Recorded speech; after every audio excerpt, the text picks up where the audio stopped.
Hi, John Herman here, back to do another lesson. Now, about 7 years ago, I taught a series of lessons on a book that I had read at the recommendation of a former Grace member. The name of the book is Final Gifts, and it was written in 1992 by two hospice nurses, Maggie Callanan and Patricia. The reason that they wrote the book was that they wanted to share what they had learned after observing hundreds of dying patients over the course of many years. They wanted to educate others about what they termed near-death awareness. These nurses realized that dying people often have something to tell us and to give us, gifts, as the nurses referred to them as. When someone you love is dying, you may not see these gifts unless you know what to look for. All you may see is grief and pain. Unfortunately for us, a dying person may be trying to reveal what dying is like, but what we see may be missed, misunderstood, or ignored because the dying person's communication to us is obscured, unexpected, or expressed in symbolic language. What we observe is that some of the dying person's statements or gestures seem to make no sense. We may say, his or her mind is wandering, or he or she doesn't know what's happening now. We may say that the dying person is losing it, or out of it, or not quite right anymore. Even healthcare professions may label these apparently illogical expressions as confusion or hallucinating, either due to their declining condition or their medication. In any case, everyone stops listening to the dying person. As we will see, this is not only bad for the patient, but for us as well. I was so impressed with this book that I bought a number of copies and have given away all but one. The recipients have all told me how much it benefited them, even those who had already experienced their loss. I will only have time to hit the highlights, but over the next few weeks I'll try to at least present to you some of the observations of these healthcare ladies. Now, the book is divided into 3 sections. The first and the shortest is an introduction and an argument for the book. The nurses explain to us the need for becoming aware of what the dying person is probably experiencing, the physiology of the dying process, and the importance of our willingness to participate in the loved one's final journey. The next 2 sections in the book focus on 2 recurring themes that the nurses have identified after observing hundreds of dying patients. The first theme is an attempt by the dying person to describe what the dying experience is like. Sometimes the dying person will give us glimpses into another world and of those waiting in it. They often speak with awe and wonder of the peace and beauty of this other place. Many times, symbolic language is used because what they are experiencing cannot be described with human language.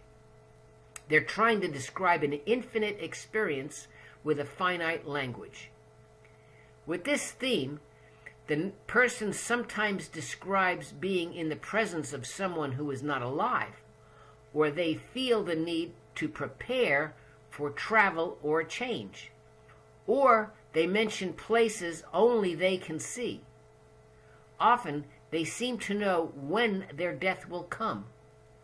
Our first inclination might be to blame these odd statements on the meds or dementia. However, that's where we need to understand that they are really trying to tell us something, and that we need to understand what they're trying to tell us. The second theme in the book is related to a request for something or someone the dying person needs for a peaceful death. Now, this could include reconciling personal, spiritual, or moral relationships, or possibly the completion of some task. There is some barrier that needs to be removed. The nurses have observed that patients can actually stave off an otherwise imminent death until some life event occurs. The author's feelings are that the remaining loved ones need to know how to interpret these last wishes. So, with these two themes in mind, let's look at them in more detail. I'm going to start out with theme number 1, what dying is like according to the dying person. When dying people have these experiences, they often seem preoccupied, distracted, or even puzzled. They may seem glassy-eyed and may seem to be looking through us as if focused on something beyond. An analogy that they give might be how a woman giving birth looks. She is busy concentrating on what is happening to her. Dying people are not bothered by these experiences, but rather find them pleasant, reassuring, and even comforting. Family members, on the other hand, may find this type of behavior upsetting, believing that the person to be hallucinating, confused, or demented. Many times, a person will know that they are about to die, even if no one tells them. Many think that if we don't tell them, it will be less stressful for them. But withholding information can actually be more stressful. The patient already knows what's going to happen, but they perceive that others don't want to address the real facts. Sometimes, a person will try to share their premonition regarding their death by speaking of things that may not make sense to us. Some of these topics may include a talk of travel, seeing someone who is no longer alive, seeing a place, and knowing when their death will occur. So let's look at concrete examples of each of these. Let's start out with the talk of travel. Travel is a clear metaphor used to describe the need to go forth and to die. Some dying people may experience fear and apprehension due to a deep concern that family members and friends don't accept the reality of their impending death, or that these folks may be unprepared for the finality of their leaving. The dying person uses symbolic language in their attempt to allay those fears. So here's an example. George was a retired military man in his mid-60s. He was well organized and articulate. At age 62, he remarried, having been widowed at 44. His new wife, Joan, had been widowed twice. 18 months after the wedding, he was diagnosed with incurable colon cancer.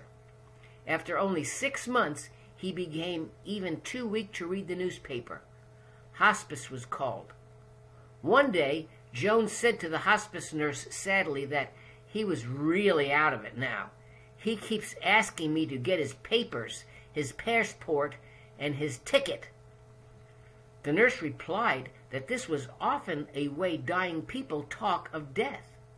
Maybe he was talking about a journey he would soon be taking. In other words, dying.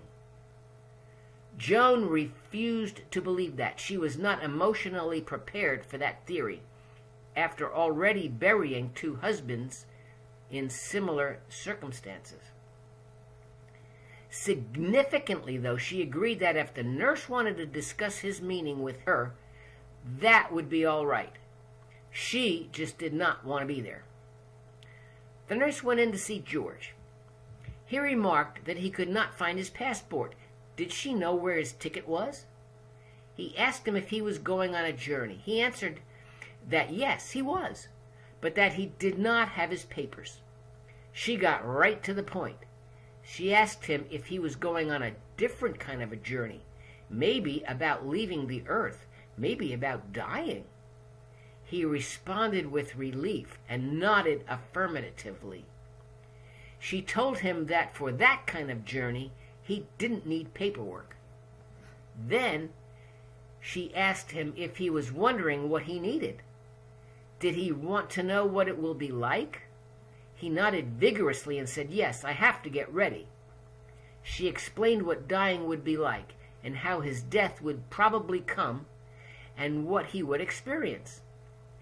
She pointed out that pain would not be an issue and that as he became weaker, his breathing would probably slow, become soft and quiet, and then stop. She told him that he would move into light, warmth, and peace. None of this would cause him pain and fear. Those words seemed to comfort him. He was still concerned about Joan, though, who he believed was not accepting his imminent death. When the nurse offered to speak to her, he readily agreed and became more peaceful. In the next 10 days before his death, he spoke more and more about his papers, but very calmly. He seemed to be checking that everything was in order for his last journey. He wanted to be assured that Joan was ready for his departure. Although Joan gave George good physical care, she could not talk to him about death. She was grateful that someone else could do that. The honesty of the hospice nurse and someone to talk about his death was what George really needed. Luckily, the nurse recognized his needs and provided for them. Now, what about seeing someone who is no longer alive? This seems to be the most prevalent theme experienced by dying people. They often interact with someone invisible to others by talking to them, smiling, or nodding at them. Most of the time, the invisible person was a family member or a close acquaintance of the dying person. Occasionally, angels or spirits may be seen. As a helper, what you don't want to say is, you couldn't possibly have seen her. She's been dead for years. Or, you must be dreaming. Or, maybe it's your medicines. You don't want to humor them by saying, yes, of course, he or she is just in the other room. Comments like these will discourage the dying person from sharing more experiences and may lead to bewilderment. Consider this story. Leona was known for helping people and was now near death. She had a husband and an out-of-state son. Leona's daughter had died years before from complications from appendicitis while in college. While her daughter Jo Beth was still alive, the two had taken a sign language class in order to interact with a deaf family that had moved in across the street. Leona was now in a semi-coma and was near death. Her husband and son were at her side when she suddenly became fully awake. She looked past Ray and Chuck and broke into a radiant smile. She moved her hand, closed her eyes, and died. The son turned to his father and said, "Dad, did you see what she did with her right hand? She signed, 'I love you,' just the way she always did with Jo Beth when they were practicing." The father hugged his son and said, "They're together again." The important thing to remember is that when a dying person sees someone invisible to you, it means for them that death is not a lonely experience. Many people fear that they or someone they love will die alone. From the many stories recounted in the book, such as the one I just read, we see that this is not the case. Either one or more people who have died before us or some spiritual being will accompany us on our journey. Now, what about seeing a place? Many dying people tell of seeing a place not visible to anyone else. Their descriptions are usually brief, and if you try to press for more information, they'll simply have a dreamy look on their face, and after several attempts to continue, they'll simply say, "I can't." Even so, a glimpse of this other place seems to bring peace, comfort, and security to the dying person. This glimpse of the other place gives immeasurable comfort to the survivors, and often is perceived as a final gift from the one who died. Often, this vision is among the dying person's last earthly experience, although some see this place days or even weeks before their death. Let's look at a story about a comforting place. Lynn had no religious affiliation and did not believe in God. 7 weeks before her death, she told her hospice nurse, "I had a dream, but it wasn't really a dream. I was in such a lovely place." She wouldn't or couldn't go on except to say she'd seen where she was going. She spoke of this place on one or more occasion, each time with a dreamy half-smile on her face. One time the nurse said, "You seem to be far away." She replied, "It's not so far, and it's lovely." Her daughter Sandra was puzzled. Her mother had always maintained that when we die, we simply cease to exist. Now, however, she had seen someplace new. Her mother told her that she now knew there was some place you go after death.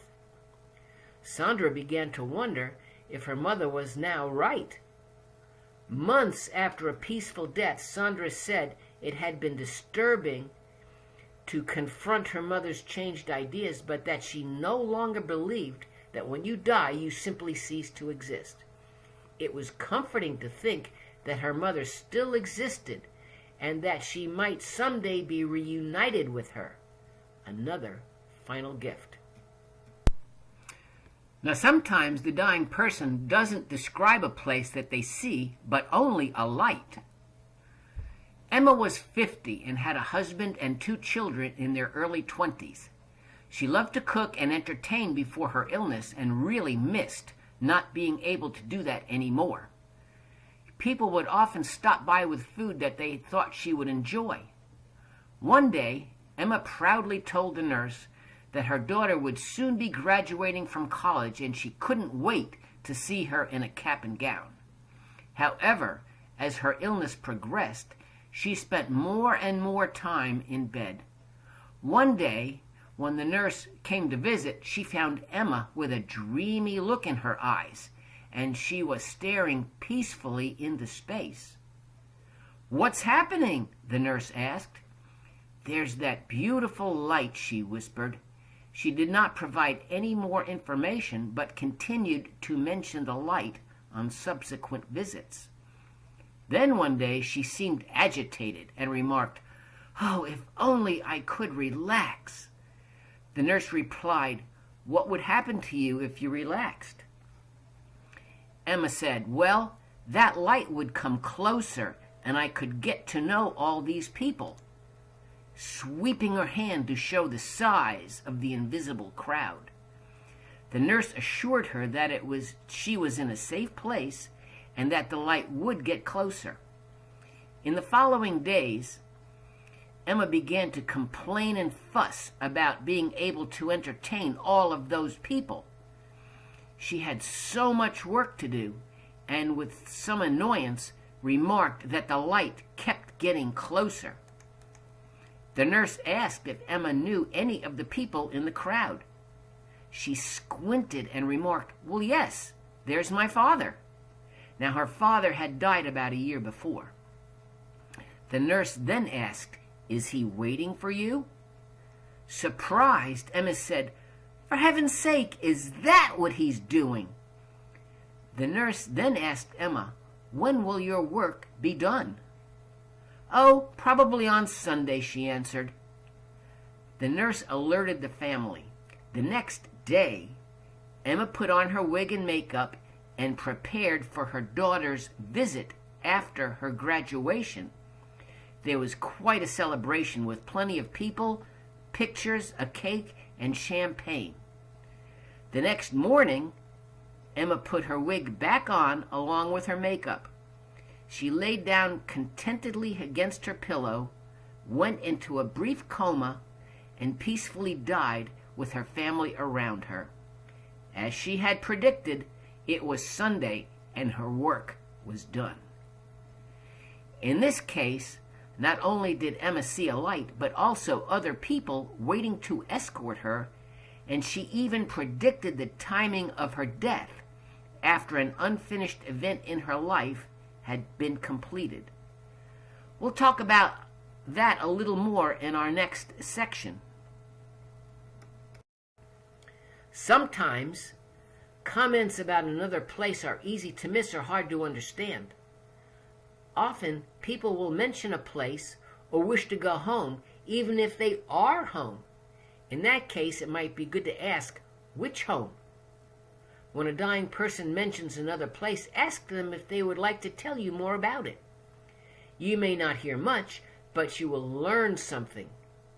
These people assure us of the existence of this other place and of its beauty and peace.